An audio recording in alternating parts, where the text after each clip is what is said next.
Caitlin, and I'm a travel expert here at Flight Centre. I recently got the opportunity to go explore Qatar, and I'm buzzing to be here to tell you all about it. Often thought as a playground for the rich, Qatar is famous for its luxury hotels, flashy cars, and over-the-top experiences. While Qatar oozes its glitz and glamour, it's so much more than that. From its unique blend of cultural traditions and futuristic architecture to its warm hospitality and global sporting events, Qatar truly offers a perfect getaway for anyone. Whether you're planning your next adventure or considering a stopover, this guide will give you all the tips to make the most out of this incredible destination. So when's the best time to visit Qatar? Now, I'm sure you all know Qatar can be very hot, so when is a good time to go where you're not just in the scorching heat? The best time to go is between November and April, where the temperature's a lot cooler. Temperatures hover between 19 to 23 degrees, meaning it's the perfect time to experience all of those outdoor adventures that you've been wanting to do. I went in December and it was perfect. It was between 17 to 22 degrees, and you can enjoy all Qatar has to offer inside and out. But you can still enjoy Qatar even in the summer months. Between June and August, those temperatures will reach pretty high, but they have so many indoor attractions that you can enjoy, plus there's air conditioning literally everywhere outside. So why is Qatar a great stopover destination? Qatar's central location makes it the perfect halfway point between many destinations, UK, Europe and Australia, just to name a few. So why not get out, stretch your legs and get another stamp on that passport? With easy transport available from Hamad International Airport, you can experience all of Doha's highlights even on a short stay. Here's the top things to do in Qatar.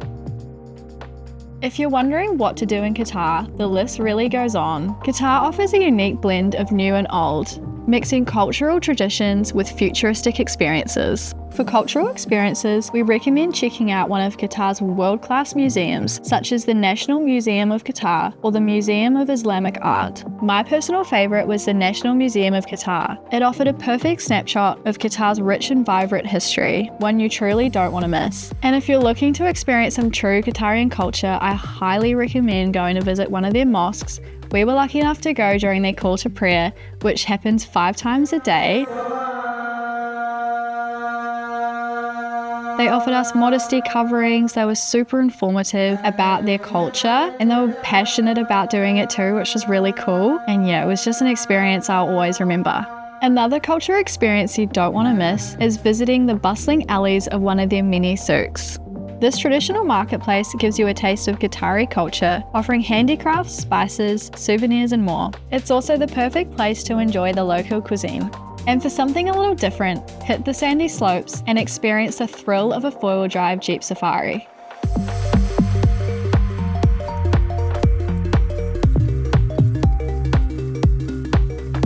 Or if you're looking for a more high-end experience, head to the Pearl Qatar. This luxury man-made island offers an upscale shopping, dining and leisure activities. Its stunning marina, high-end boutiques and waterfront cafes make it an ideal place to unwind. And don't worry if you've slept in a little bit, because Qatar really does come alive at night, so make sure you get out and explore the city once the sun is set. From opulent 5-star resorts and boutique hotels to unique desert stays and budget-friendly accommodation, Doha is a world-class city with somewhere to stay for all tastes and budgets. First up, we have West Bay, home to Doha's iconic high-rise and close to many of the city's attractions. West Bay is the best place to drop your bags if you're the first time visitor to Qatar. Then we have Doha City Centre. The city centre is perfect if you want to base yourself near attractions such as the souk, the Museum of Islamic Art, and the picturesque southern end of Doha's Corniche Promenade. Plus, it's closer to Doha's International Airport than West Bay and is brimming with affordable stays. If your stay in Qatar is brief, or you're simply the type of traveller who prefers the convenience of staying near your exit point, then there's plenty of options near the Doha Hamad International Airport. For more of a wow factor, there's plenty of luxury options. Qatar is home to some stunning modern architecture, and Qatar Towers is undoubtedly one of their signature jaw-droppers. Its twin inwardly curving towers are designed to evoke the crossing curved swords of Qatar's national crest. Now, it may look like a playground for the rich with all those flashy cars and expensive architecture, but it actually is super affordable to go experience for yourself. Now, just how affordable is it? You can stay in luxury hotels from as little as 135 Qatari Riyal. How to get around Qatar? Exploring Doha is actually a breeze, with bus and train networks connecting from Hamad International Airport to various points in the city.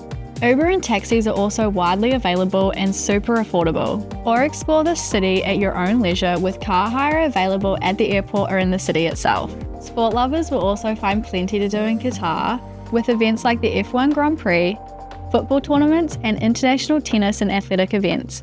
Qatar's state-of-the-art stadiums and facilities make it a world-class destination for sport lovers. Qatar is one of those destinations that I never would have considered before, but now that I've been, it's something I will never forget. So when you're planning that next trip overseas and you have the option to stop over in Qatar, seriously think about it. It's so affordable and you get so much out of it, and you will not regret it.